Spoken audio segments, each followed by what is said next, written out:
Donc on est à 150 mètres au-dessus du pied de la basilique, au point le plus haut où on ne pourra plus jamais revenir avant 30 ans. C'est juste au-dessus de la couronne de la Vierge qui va être posée dans 2 jours.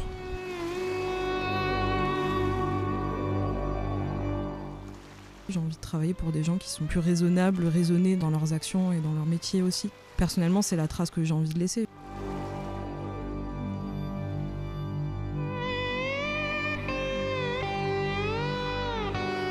Et du coup, la finalité, c'est on peut faire ce qu'on veut, mais du moment qu'on le fait avec amour, quoi.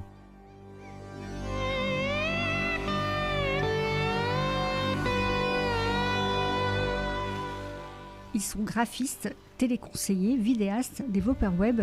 Ces hommes et ces femmes ont tous en commun d'être salariés d'Insercol, chantier d'insertion à Avignon, un lieu de partage, de travail et de répit.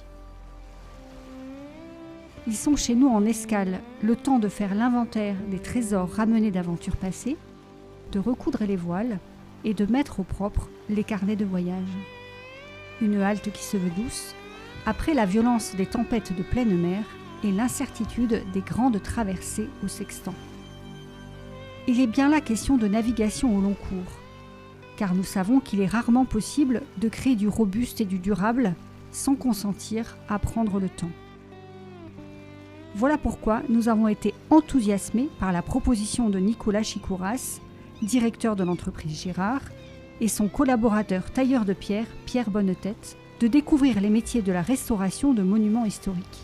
Ils nous ont fait visiter l'atelier de taille de pierre situé à 2 pas d'Insercol, mais nous ont aussi conduits au cœur du chantier de rénovation de l'emblématique Notre-Dame de la Garde à Marseille, à 150 mètres du sol et au plus proche de la statue. Il s'en est suivi un dialogue entre nos 2 mondes pour découvrir des lignes de force communes inattendues. Car si restaurer un bâtiment ancien, c'est s'atteler à une œuvre qui nous précède et sera là bien après nous, la question de notre trace professionnelle est universelle et nous traverse tous. Le mot restauration nous a aussi donné à réfléchir, car chez Insercol, nous nous efforçons d'être un lieu favorable à la restauration de la confiance. C'est notre manière à nous de faire du beau.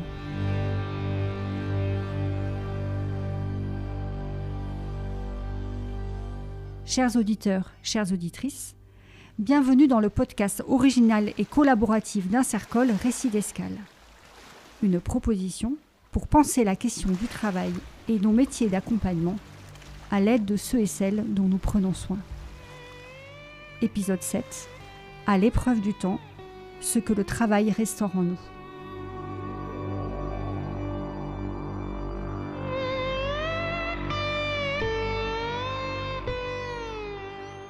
Bonjour, je suis Nicolas Chikouras, directeur d'agence de l'entreprise Girard. Et aujourd'hui, vous êtes dans nos locaux, en zone industrielle de Courtine à Avignon, dans une de nos salles de réunion. C'est le site historique de l'entreprise Girard, qui est né il y a 120 ans sur les marches du Palais des Papes, créé par un monsieur qui s'appelle Albert Girard, et qui était architecte du patrimoine et qui avait à cœur de restaurer le Palais des Papes d'Avignon. Ça fait 25 ans que je suis chez Girard et donc j'ai commencé comme conducteur de travaux et au début sur des chantiers qu'on qualifie de travaux neufs, c'est-à-dire qu'on faisait du logement, des collèges, des lycées. Au fil des années, mes petits camarades des services monuments historiques et réhabilitation m'ont formé et maintenant j'ai la direction de la société pour les services monuments historiques et réhabilitation. C'est pour cette raison que vous êtes venus avec nous sur notre principal chantier de monuments historiques qui est la restauration de Notre-Dame de la Garde.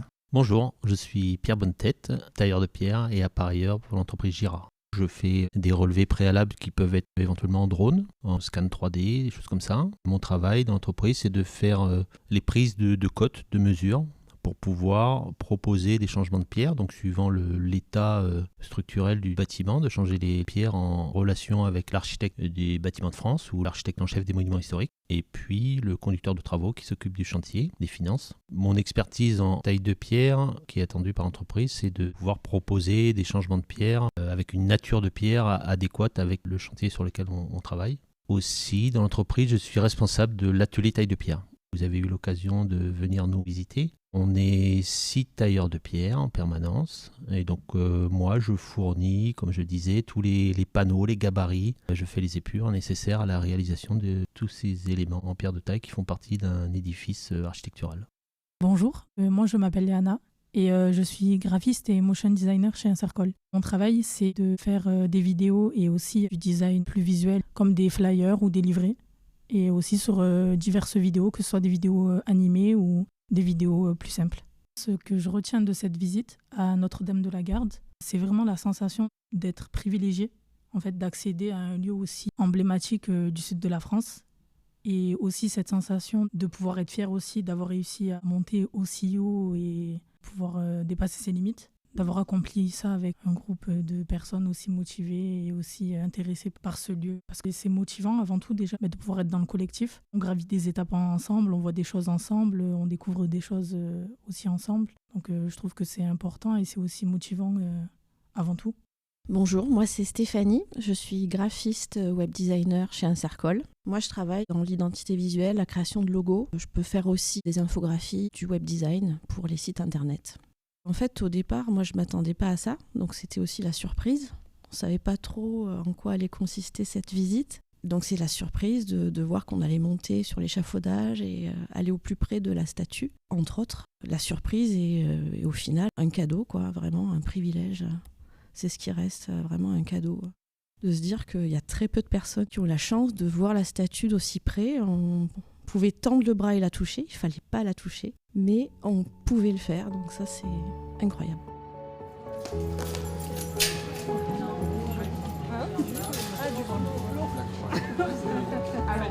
Je pourrais pas utiliser ce terme-là, tu vois. Bonjour, moi c'est Louisa, je suis téléconseillère chez Encircle. Mon travail consiste à réceptionner les appels entrants des différents clients pour les renseigner et les orienter. Alors moi je rajouterais à ce que disent mes collègues, exactement, ça a été un privilège et une chance d'avoir pu visiter ce lieu. J'aurais jamais pu penser pouvoir le visiter, donc c'est vraiment pour moi une fierté. Pour la sacralité du lieu et le collectif aussi qui nous a permis justement de pouvoir gravir. J'aurais jamais pu penser gravir aussi haut en tout cas. Donc c'est un petit peu une chance d'avoir affronté mes peurs. Et je vous remercie en tout cas. Bonjour, moi je suis Soukaina et je suis téléconseillère chez Encircle également. J'ai les mêmes missions que Louisa. Comme disait Stéphanie, on a pu faire la visite de ce chantier sous un angle unique. On a vraiment compris que la restauration d'un monument, c'est un travail lent et précis. On a vu qu'il y avait plusieurs métiers qui collaboraient, l'importance de la sécurité également. Vous nous avez bien expliqué cela, ainsi que le respect du patrimoine.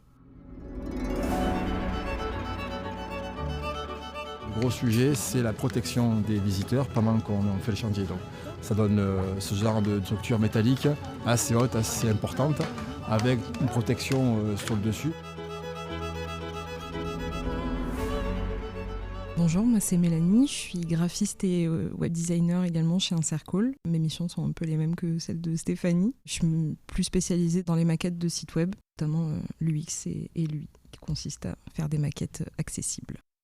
Moi, ce qui me reste de cette visite, c'est la fierté, je pense déjà d'avoir réussi à dépasser la peur d'être en haut. Moi, ça m'a procuré vraiment beaucoup de bonheur d'être aussi haut et d'être aussi près de la statue. Un vrai sentiment de privilège et de chance énorme d'avoir pu voir ça d'aussi près. Merci aussi.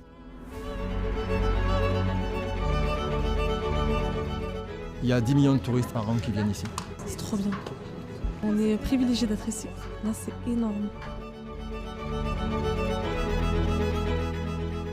J'ai fait venir un client chantier, j'ai pas le vertige donc c'est pas un problème. Et ça a été un combat pour lui de monter. Il l'a fait mais ça a été un combat parce qu'il avait vraiment peur. C'était un sujet aussi pour vous, ce problème d'altitude? Ah oui, on peut toujours avoir la tête en haut et non pas regarder le bas. C'était une vraie difficulté, un vrai combat pour y arriver. Vous avez vraiment pris sur vous.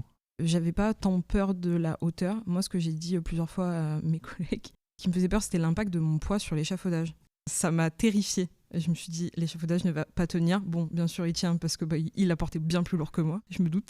Et en fait, ça me fait rebondir sur ce que tu disais, Léana, aussi, c'est que j'avoue que l'importance du collectif, il n'est pas à effacer. Je pense que si j'avais pas été entourée de mes collègues qui m'ont vraiment beaucoup aidée à monter et à descendre à chaque fois, je pense que je serais pas allée aussi haut du tout. Vraiment pas. Donc, merci. Et vous avez eu de la chance parce que quand on a visité, il n'y avait pas de vent. Il y avait du vent. Et c'est encore plus compliqué. Toi, tu as eu le vertige? Oui, j'ai beaucoup eu le vertige. Mais tu savais avant de venir que tu avais le vertige ou tu l'as découvert sur place? Non, je savais que j'avais le vertige. C'était une fierté quand j'ai pu voir que je suis en haut. D'où je viens et où je suis arrivée, c'était vraiment une fierté pour moi. Et ça a été aussi une fierté de rentrer chez moi le soir et d'en parler à mes enfants. leur partager en fait mon expérience. Stéphanie, tu disais, j'ai le sentiment qu'on ne vous a pas tout dit avant de venir. Mais en fait, c'est bien parce que c'était une surprise et quelque part, on a été un peu sur le fait accompli. Et c'est pas plus mal parce qu'au moins, voilà, on y était, il fallait y aller. Moi, j'ai un petit peu le vertige, mais pas complètement non plus, donc ça va. En fait, l'envie d'aller plus haut était plus forte. Quand je parle de surprise aussi, finalement, la surprise elle était à chaque étage. Au début, il y avait le corps, on est arrivé sur un étage où il y avait le corps des angelots. Après, on monte, on voit la tête. Après, on monte, on voit le début du clocher avec les colonnes. On monte, on voit le pied de la statue. Enfin, à chaque fois, il y a une petite récompense de plus. Ça, c'était incroyable, quoi. J'étais tellement bien entourée et tellement motivée par mes collègues et poussée vers le haut, c'est le cas de le dire, qu'il n'y a pas eu du tout d'espace où je me suis dit je dois pas montrer ma peur, c'est ok, je peux y aller, on va m'aider, on va me faire monter. Et en fait, au travail, c'est pareil. Si je dis pas de bêtises, je crois que la visite de Notre-Dame, ça a été ma première activité en dehors des locaux d'Insercall. Et je pense que ça a fondamentalement débloqué quelque chose dans le fait d'avoir envie de tester plein de trucs derrière. Au point de vue de l'entreprise, concernant le défi, le dépassement de soi, c'est pas tout à fait comme toi, Mélanie, de surpasser à monter en hauteur, parce que, comme vous avez pu le remarquer, on est en sécurité à tout moment. Et en fait, nous, c'est plus des défis techniques qu'on arrive à mener aussi grâce à un collectif d'entreprise, c'est-à-dire que si on est tout seul face à un gros chantier comme ça, on ne peut pas le faire. Mais grâce à ces structures d'entreprise, où on a différentes compétences, c'est ça qui nous permet d'accomplir des choses à grande échelle qui arrivent à nous satisfaire au quotidien. On a la satisfaction de l'œuvre accomplie, si je puis dire, en fin de chantier. Et ben on peut se dire, on fait un pas en arrière, on se dit, voilà, on y était, on l'a fait. Et ça va rester pour des centaines d'années. Donc notre défi, c'est ça, nous. Et c'est passionnant. C'est l'image même de notre métier au quotidien qui est liée à cet espace temporel de l'architecture, c'est-à-dire que même au niveau de la géologie, le matériau principal qu'on taille au quotidien, c'est un matériau qui a des millions d'années, qui est là. On le met en œuvre pour faire un temple, une église, un lieu public, peu importe. En transformant cette matière qui nous est donnée par la Terre, on la met en œuvre, donc ou on la restaure, peu importe. On travaille sur un bâtiment existant, mais on sait que dans 200 ans, dans 500 ans, le caillou qu'on vient de tailler, il sera toujours là. On aura toujours les coups d'outils, les milliers de coups de ciseaux, de massettes, de taillants qu'on aura mis sur une face. Dans 500 ans, on la verra toujours de la même façon qu'on voit toujours des coups d'outils ou des petits poils de pinceau qui sont encore insérés dans les peintures de la salle hypostyle du temple de Karnak. On les voit encore. On a l'impression que ça a été fait hier, mais ça a plus de 1500 ans. On s'inscrit dans cette échelle temporelle qui est hallucinante, quoi. Et c'est une satisfaction au quotidien. Je sais que quand je me promène avec des proches ou même avec peu importe, dans les rues, je passe mon temps à lever la tête et dire tiens, voilà, il y a 20 ans, j'ai ce caillou-là, tu vois, là-bas, c'est moi qui l'ai fait. Mon premier caillou d'apprentissage, il est là, mais il est toujours en place. Ou la semaine dernière, on a fini ce chantier-là et je sais que toi, tu pourras passer là avec tes enfants, tes petits-enfants, ils sont toujours là. C'est le bonheur total, quoi. Alors moi c'est un peu différent parce que j'ai une formation d'ingénieur structure, donc je me destinais à travailler dans des bâtiments neufs. Donc quand on fait ce genre d'études, on sait de toute façon qu'on va travailler sur des ouvrages qui vont rester 20, 30, 40, 50 ans. Quand vous construisez un bâtiment, un pont, vous le construisez pour qu'il dure. Quand on se lance dans ce genre de métier, on sait qu'on a un rapport au temps un peu particulier et on sait qu'effectivement on va laisser une trace. Donc moi j'ai toujours eu cette satisfaction de laisser une trace. J'ai commencé ma carrière sur la Côte d'Azur. Quand je vais avec mes enfants à Cannes-la-Boca, à chaque fois, il y a un virage sur l'autoroute où on voit le chantier. À chaque fois, ça fait 25 ans, plus que 25 ans, que je dis à mes enfants, non, je dis 25 ans parce que mes enfants ont 25 ans, en fait, le plus vieux. Je dis, voilà, dans le virage, je dis, voilà, ça, c'est papa qui l'a fait. Donc, évidemment, ça les gonfle, mais c'est mon premier chantier. Dans ce virage de l'autoroute, etc., je le vois et c'est génial. Depuis que je travaille plus dans la partie monument historique. Donc il y a cette fois cette notion de faire des travaux pour le futur, mais on intervient sur des ouvrages qui étaient là bien avant nous. Ça me met la pression en fait, moi. Parce que Pierre, lui, il s'était destiné à ça depuis longtemps, donc il a travaillé sur les pyramides en Égypte, enfin, il baigne là-dedans depuis tout le temps. Moi, c'est quelque chose qui est arrivé plus tard, et c'est vrai que quand vous travaillez sur le Palais des Papes ou Notre-Dame de la Garde ou un château à Vaison-la-Romaine, vous travaillez sur un ouvrage qui étaient là bien avant vous, en fait. Et c'est vrai que ça donne une certaine responsabilité, ça met une forme de pression, effectivement, de faire du bon travail. L'entreprise Girard est une entreprise qui est connue et reconnue et on a envie de ne pas la décevoir, en fait, et de ne pas décevoir tous les gens qui nous ont fait confiance depuis 120 ans. Et du coup, on essaye de combiner la qualité de travail, la satisfaction de notre client, de nos compagnons qui font du bon travail, les impératifs économiques aussi, puisqu'on en a, on est quand même, voilà, on est dans un monde économique où on a une concurrence, on a un modèle économique à préserver. Mais tout ça, ça met une forme de pression, qui est une bonne pression. Mais au quotidien, on se rappelle que ce qu'on fait, en fait, on le fait pour les générations futures, mais aussi, on est là pour préserver le patrimoine de plusieurs centaines d'années. Elle récupère les petits bouts de feuilles qui restent, et avec un pinceau, elle vient les colmater et les tapoter comme ça. Donc c'est très très long. Mais grosso modo, les doreuses garantissent leur travail 30 ans. Moi, lorsque vous êtes venu nous voir à l'atelier, je suis désolé de vous dire ça, mais j'ai fait la même chose que je fais avec tout le monde en fait qui vient me voir à l'atelier. Vous n'avez pas eu de traitement particulier, tout simplement dans le sens où, lorsque je m'exprime au sujet de mon métier, j'aime mon métier, je suis épanoui dans ce que je fais, je suis content de venir travailler tous les matins. C'est un métier que je fais depuis quelques dizaines d'années maintenant. Et rien que le fait de partager avec les gens autour de mon métier, j'ai l'impression de vous partager mon amour du patrimoine, de la pierre, du travail manuel, de la transmission qu'on peut vivre au quotidien sur nos chantiers et dans l'atelier. Mon métier de tailleur de pierre, notre métier de restaurateur du patrimoine est chargé d'émotions. On a une obligation de faire les choses bien. Comme disait Nicolas tout à l'heure, tout notre travail de création, de restauration s'inscrit dans l'histoire en fait. On est acteur de l'histoire, donc du coup... on est obligé de le faire bien. et en fait, même dans la transmission de nos savoir-faire, la transmission dans nos métiers, c'est principalement la transmission du geste. Nos outils, nous, en taille de pierre, sont les mêmes qu'à l'Antiquité, quoi. C'est-à-dire qu'un ciseau, un Égyptien avait le même. Une massette, il avait le même. Le taillant, il avait le même. Il y a juste que l'électroportatif qui est arrivé il y a un peu plus d'une centaine d'années. C'est pour ça que je dis qu'on s'inscrit dans l'histoire, parce que ces gestes-là, c'était exactement les mêmes que faisaient nos ancêtres. Peut-être que ça va évoluer, on a le numérique qui arrive, qui est là, on l'utilise, mais le geste manuel perdure dans notre métier et est indispensable. Non, parce que moi je pense que dans vos métiers qui sont sur le relationnel, ce que vous laissez, et je pense que c'est immense, c'est vous en fait, c'est une partie de vous, c'est votre façon d'être au quotidien avec les autres, c'est votre gaieté du quotidien, non mais c'est vrai. La déconne, c'est le bon esprit, et c'est ça qu'on laisse aux gens en fait.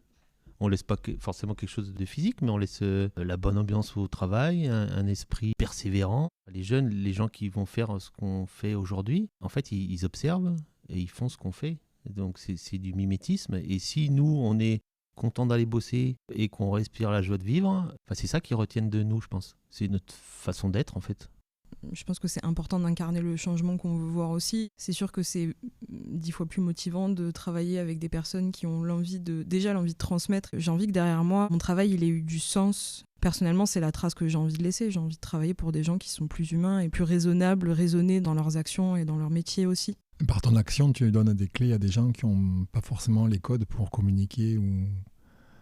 Dans un monde numérique, dans un monde de la com C'est exactement ça. Moi, je serais incapable de faire votre métier.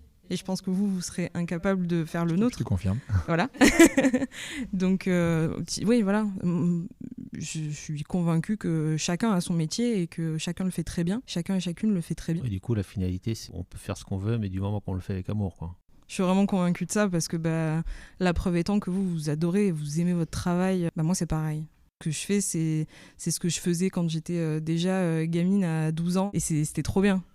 Et c'est une passion que j'ai depuis super longtemps. Et voilà, aujourd'hui, je me dis, ça y est, je peux en vivre, quoi. Je rejoindrai effectivement ce que dit Mélanie pour mon pot de départ, quand je serai à la retraite. Pourquoi pas me dire... Ça approche très vite, ça passe très très vite. De me dire en fait que j'ai été utile pour les gens. J'ai toujours voulu faire mon travail en fait avec bonne conscience et de bien le faire. C'est très important pour moi. Un jour, j'avais une cliente qui m'avait fait, on va dire, de la peine. Je suis rentrée beaucoup dans l'empathie parce que je voulais vraiment bien la renseigner. Donc c'est important pour moi de vouloir la rassurer tout en mettant, on va dire, une barrière en me disant que j'ai un quota de temps qui est assez limité. Voilà, rester empathique, mener à bien ma mission en tout cas, au niveau du travail. Et c'est vrai que personnellement, j'ai toujours été dans un domaine, j'ai travaillé pendant longtemps dans la petite enfance avec les personnes âgées. Et là, me retrouver chez un CERCOL, j'ai l'impression en fait que je suis restée dans ce cadre-là de l'empathie et de l'aide aux personnes. Et c'est ce que j'aimerais laisser comme trace autour de moi.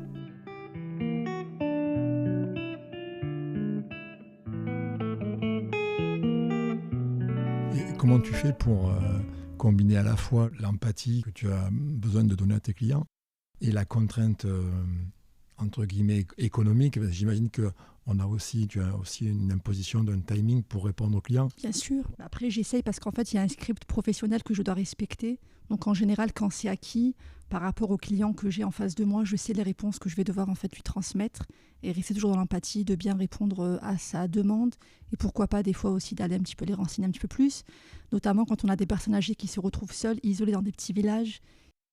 Donc là, j'essaye de prendre un petit peu sur moi et de me renseigner. Par exemple, il y a des CCAS, France Service par exemple, qui mettent en place des fois dans les petites communes des aides administratives pour les personnes qui sont seules. Donc là, j'essaie un petit peu de mettre à la fois de mon travail et de mes propres renseignements que je peux aller chercher à côté. Et j'ai eu mon diplôme là en avril 2025, agent d'accueil administratif. Donc j'ai réussi à avoir mon diplôme. Et c'est ce que je disais en fait, c'est que j'aimerais bien travailler, pourquoi pas dans une association, ou bien tout ce qui est centre médico-social, pour pouvoir justement apporter aux gens de l'aide précieuse, notamment des personnes qui sont analphabètes ou bien qui se retrouvent seules dans des situations où ils n'ont personne en fait pour pouvoir les aider. Pourquoi pas contribuer en tant que professionnel et diplômé dans ce domaine-là, pourquoi pas dans quelques années créer peut-être une association aussi pour pouvoir aider ces gens-là et donner du temps que je pourrais consacrer. Moi, je pourrais compléter les propos de ma collègue. Donc, je voulais ajouter la notion de solidarité entre nous aussi sur le plateau, d'être bienveillant aussi. Je n'ai pas peur de prendre les appels et de renseigner les clients parce que je sais que si j'ai la moindre question, je pourrais mettre l'appel en attente et demander à mes collègues. Et ça, c'est très rassurant. Donc oui, laisser cette trace de solidarité, de bienveillance derrière moi, quand même. Vous arrivez à communiquer entre vous, même alors que vous avez un client en ligne, vous arrivez, donc vous mettez en pause et vous échangez entre vous sur des sujets pour pouvoir trouver des solutions. Pardon. Des fois, il y a des téléconseils qui ne sont pas en appel. En fait, ce que je pourrais rajouter, c'est que finalement, la trace moi je pourrais laisser aussi, c'est un peu comme mes collègues, c'est quelque chose d'immatériel, peut-être contrairement à vous, qui est quelque chose de très concret, comme de la pierre ou un monument. Quelque chose d'immatériel, c'est la bienveillance, la solidarité, aider des clients dans leur travail, dans leur communication. C'est peut-être plus quelque chose qui n'est pas trop palpable, même si on peut produire aussi des choses très concrètes comme un site internet ou une identité de marque. Je pense que ce qui est plus important encore, c'est de garder une image positive de nous, quoi. Vous faites un job différent, mais vous vous retrouvez à la pause déjeuner, à midi. Comment ça se passe en fait? Vous êtes sur un plateau d'appel et vous êtes devant vos PC. À quel moment vous vous croisez en fait? Ça nous arrive de nous croiser durant les temps de pause en général. Et lors des activités aussi, comme la sortie à Marseille. Les ateliers collectifs aussi. On a pas mal d'ateliers collectifs. Concernant le fait de produire du beau, je pense que ce soit côté graphiste, web designer ou si téléconcière, ça peut se rejoindre. Nous, on essaye de faire des belles choses visuellement parlant, que ce soit sur une vidéo, sur un logo ou sur une affiche. Les téléconcières également aussi essayent de laisser une belle trace lorsqu'elles sont au téléphone avec leurs clientes. On a différentes manières de laisser une belle trace. On fait toujours de notre mieux en fait. Je pense que c'est le but ultime tous les jours dans nos métiers, de faire quelque chose qui va être utile et qui va être aussi joli et beau. Moi, la trace que j'aimerais laisser, comme a dit Mélanie tout à l'heure, humaine, travailler sur des projets qui sont utiles à l'humain. Quand je fais un logo, ça m'arrive aussi de faire par exemple des vidéos qui sont des supports assez plats. J'essaye de mettre aussi ma patte humaine dedans. Ma priorité, c'est de mettre l'humain avant tout et voilà, c'est ce que j'aimerais laisser comme trace de moi, que mes créations soient humaines avant tout. Au-delà de tout ça, on produit aussi des choses accessibles. C'est ce que vous faites, si vous rendez la culture aussi accessible au plus grand nombre. Quand je parle d'accessibilité, justement, tout à l'heure, je parlais du UX design. L'UX design, c'est vraiment ça, c'est de créer des interfaces principalement web, enfin numériques en tout cas. Donc ça peut être des sites web ou des applications ou des choses comme ça, mais c'est de le penser avec toute une recherche en amont. Qui va utiliser le support, comment il va l'utiliser, de quoi il a besoin. Enfin voilà, c'est de faire tout un travail de recherche avant même d'aller commencer à créer une maquette de ce à quoi ressemblera le support. On oublie beaucoup, dans mon exemple très concret, les personnes qui sont malvoyantes, problèmes d'handicap pour accéder à des sites ou même pas que, ça peut être des problèmes financiers qui leur permettent pas d'avoir des téléphones ou des appareils qui fonctionnent à des puissances folles pour accéder à des sites web qui sont hyper lourds, etc. Parce que c'est important. J'ai vraiment envie de créer des choses qui soient accessibles au plus grand nombre. Les sous-titres, ça sert les personnes malentendantes, mais pas que, par exemple.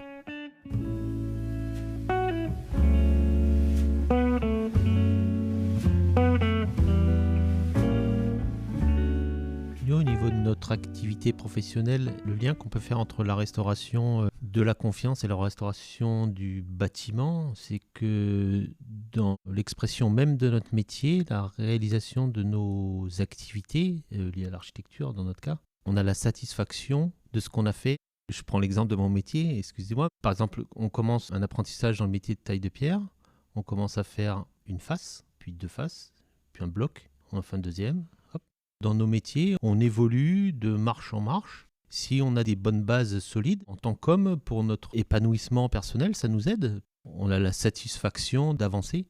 En fait, ça me parle vachement, le fait d'avoir construit ses premières pierres et ses premières bases. Votre métier, du coup, en tant que tailleur de pierre, et c'est l'image parfaite dans le sens où c'est des petits coups qu'on met sur une base pour en faire quelque chose de solide et de précis. Et en fait, la confiance, ça se construit pareil. C'est de prendre son temps et de le faire avec précision, mais de le faire doucement et à son rythme pour être sûr d'en faire quelque chose qui soit le plus stable et solide et pérenne surtout, et de jamais le perdre. Oui, moi, la restauration de la confiance, actuellement, chez Insercol, c'est un lieu vraiment très bien pour ça. Il y a un vrai travail d'équipe. Donc, en fait, on a besoin des autres. On peut avoir un travail d'équipe qui n'est pas un vrai travail d'équipe. Travailler avec des gens, en fait, on dit qu'on travaille en équipe et c'est pas vrai.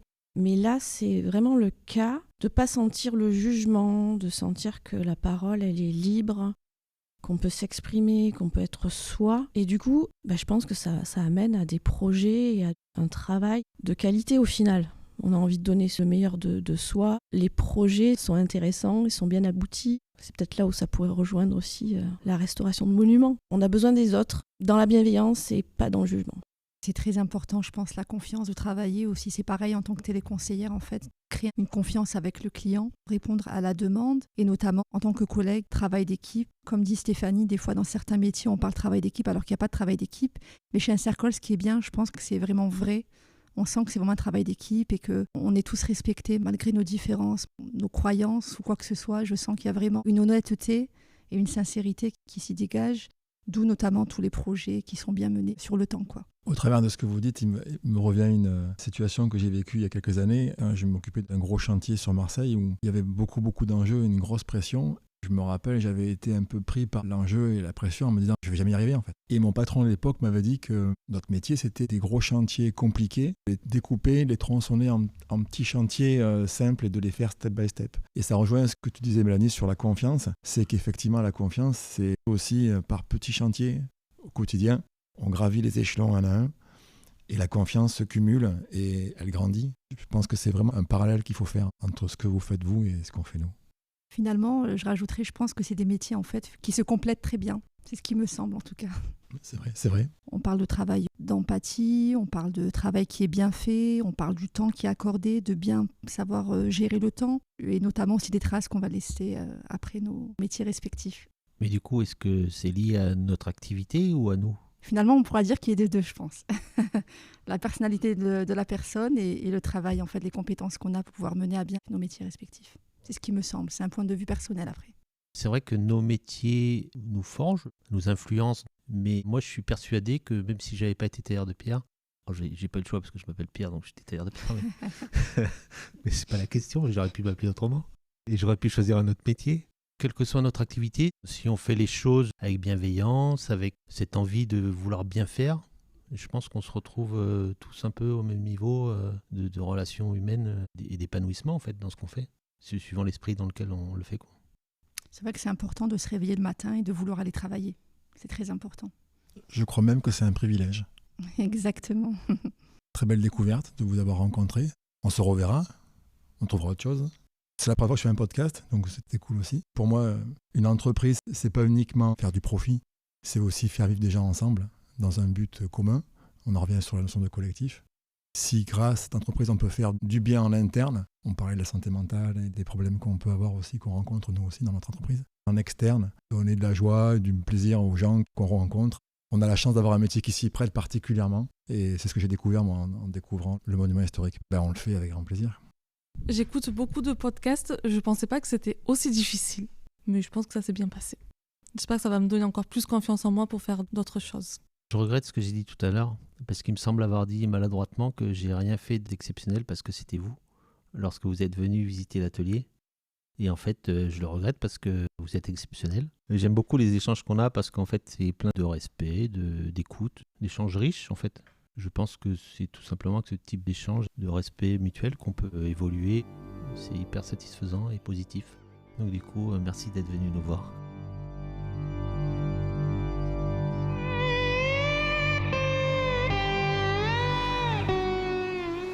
C'était Récits d'escale, le podcast collaboratif d'Insercol. Insercol est un chantier d'insertion par l'activité économique situé à Avignon, avec 2 activités, un centre d'appel et une agence de communication. Nos salariés développent des compétences grâce aux missions réalisées pour nos clients et nous les accompagnons vers leurs projets professionnels, emploi, formation ou création d'entreprise. Ce podcast a été réalisé par Thomas Massas, Patrick Lisiecki et Gwenaëlle Bourboulon. Ce podcast existe grâce au soutien de la Fondation Vinci pour la Cité qui nous appuie financièrement, mais a aussi permis de belles rencontres. Celle de l'entreprise Girard en fait partie. Merci à Nicolas Chicouras, son directeur, et Pierre Bonnetête, tailleur de pierre. Leur accueil et leur générosité dans le partage ont été exceptionnels. Grâce à eux, nous avons pu vivre une expérience inédite et ils nous ont fait prendre de la hauteur. Merci à Mélanie, Louisa, Stéphanie, Léana et Sokaina, salariés d'Insercol, pour leur témoignage. Merci à nos 2 parrains de l'entreprise Vinci, Thibaut Seguin et Christophe Page. Pour échanger avec nous autour de ces expériences, ou en savoir plus sur ce que nous sommes et les services que nous proposons, retrouvez-nous sur insercol.com et nos réseaux sociaux. À très bientôt pour partager un nouveau récit d'escale avec nous.